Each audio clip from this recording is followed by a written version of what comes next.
What's up guys? Jubilito TV official po at eto na naman pumuli ang isang edisyon ng ating reaction video mga kalingap at kabagis. Pero bago po natin simulan, syempre po, shoutout po muna natin Kuya Val Santos Matubang at Eda Vlogs at Kalingap Rab, no? Sa ating mga kalingap netizens. Mega love shoutout po sa inyo lahat. So ito na nga mga kalingap at kabagis, no? Sino nakapanood sa inyo ng latest video upload ni Mr. Benty Boy, no? Na kung saan ay muli niya na naman pong inulit, no?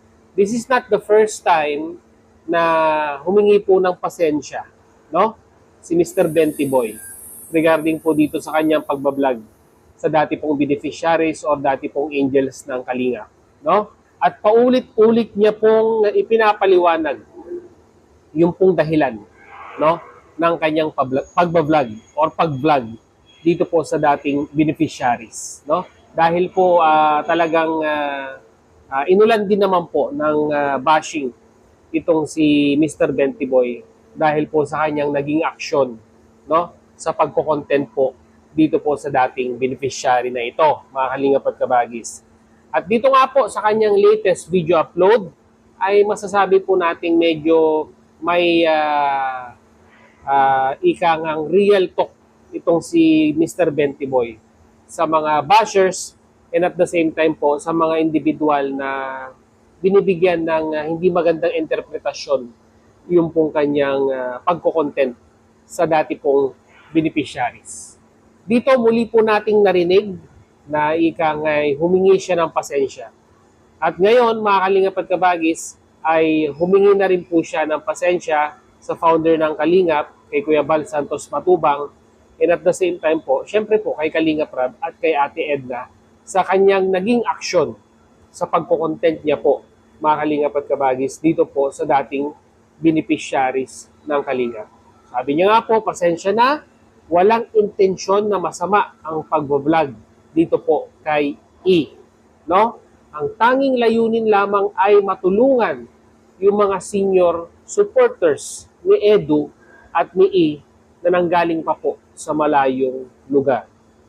Just to think of it, mga kalingap at kabagis, magbibigay po tayo ng isang senaryo. No? Meron po tayong ikangang sabihin na nating malayong kamag-anak. Means hindi natin siya gaano ka-close. And all of a sudden, no, ay bigla pong lumitaw itong malayong kamag-anak na ito sa inyong lugar, no? At humihingi ng tulong para ay ma-assist siya, no? Siguro may lakad, for example, doon sa lugar ninyo. No? Ikay kamag-anak, no? Malayong kamag-anak. Ano po ang gagawin ninyo sa pagkakataong yun? Siguro yung iba, syempre, tutulungan dahil nga po kamag-anak. Pero yung iba, hindi po natin alam kung ano po yung takbo ng kanilang pag-iisip. Pwedeng sabihin, hindi kita matutulungan, meron akong ibang ginagawa, hindi kita matutulungan, hindi kita ganun kakilala. So, nandun na po sa negatibong aspeto. So, tagilid. Pero, majority po ng magiging sagot dyan, as far as I know, mga kalingap at kabagis, ay tutulungan. Kasi, kamag-anak. Ganon din po, mga kalingap at kabagis, yung naging senaryo ni Mr. Benty Boy dito po sa pagtulong niya sa mga supporters na ito. Nabanggit niya pa nga po, mga kalingap at kabagis, yung iba pa nga po doon ay hindi po nakasubscribe sa kanya.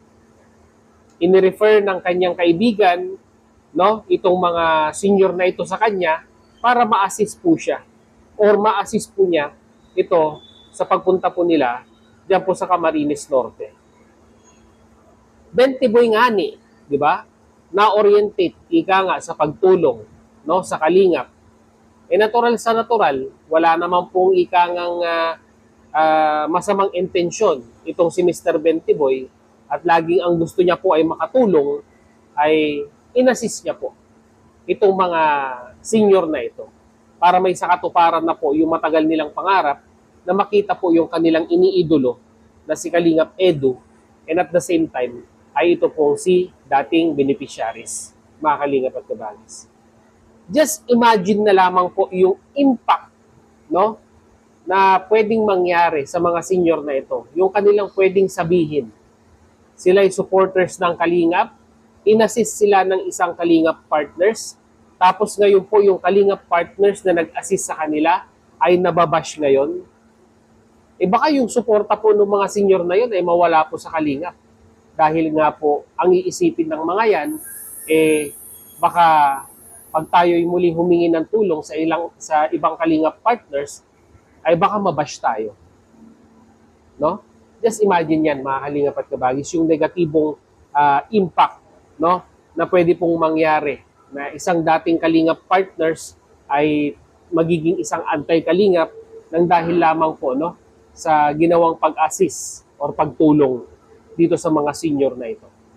Yun po yung senaryong ikangay isipin ninyo, no, mga Kalingap at Kabagis.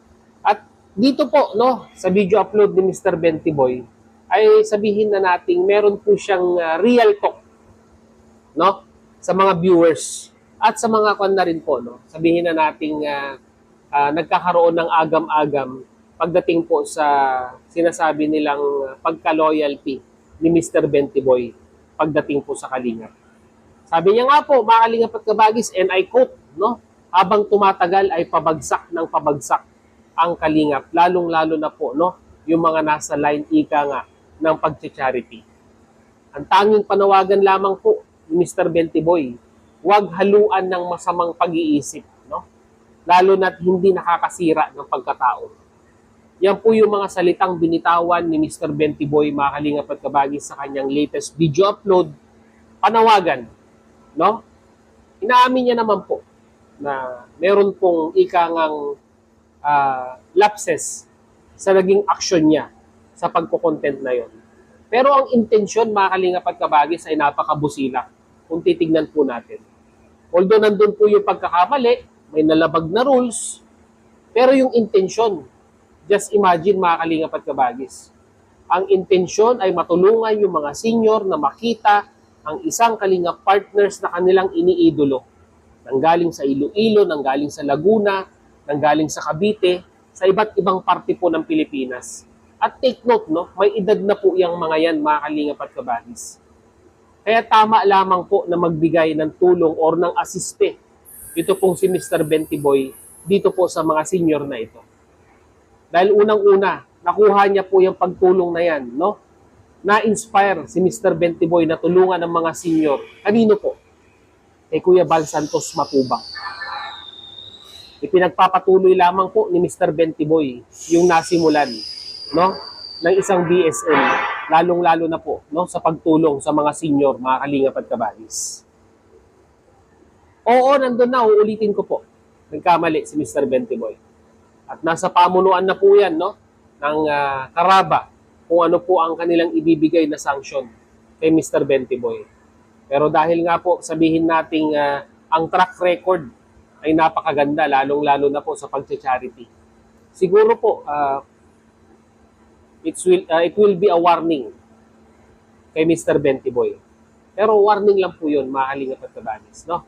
Isang paalala lamang po na ika nga, ay nandito pa rin po tayo sa isang community at meron po tayong sinusunod na mga rules and guidelines pagdating po, no, sa pagiging isang Kalingap partners. At kung mabigyan man ng love letter itong si Mr. Bentiboy ng grupo po ng Karaba, ang ganang sa akin lang ay magpasakop po tayo dahil tayo po isang Kalingap partners, no? Tayo po ay sumusunod or umaalin tana, ika nga, sa pamunuan ng Kalingap. Ang pagtanggap ng ating kamalian at pagsunod, no, sa ating mga ipinapatupad na alituntunin sa community na ito ay isang patunay, no, isang pagpapatunay na tayo po ay nagpapasakop sa community ng Kalingap. At sa tingin ko po, mga Kalingap at Kabagis, ay hindi po magiging mabigat kay Bentiboy kung magkakaroon man ng warning, no, ang grupo po ng Karaba sa kanya dahil po sa naging kanyang action. Para sa akin, it is an honest mistake na nagawa ni Mr. Bentiboy para po mapasaya niya po yung kanyang mga senior.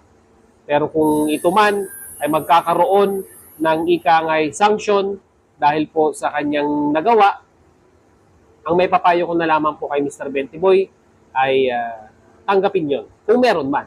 As of now, wala pa po tayong nababalitaan kung mabibigyan ng warning, pero kung magkakaroon man, no? I'm just thinking in advance, mga kalingap at kabagis. Kung mabigyan man ng warning si Bentiboy sa kanyang mga nagawa, para sa akin, tanggapin na lamang po. Magpasakop po tayo sa pamunuan ng community po ng Kalingap. Dahil ang pagpapasakop po natin ay patunay lamang na tayo pa rin po ay sumusunod sa gustong mangyari po ni Kuya Bal Santos Matubang.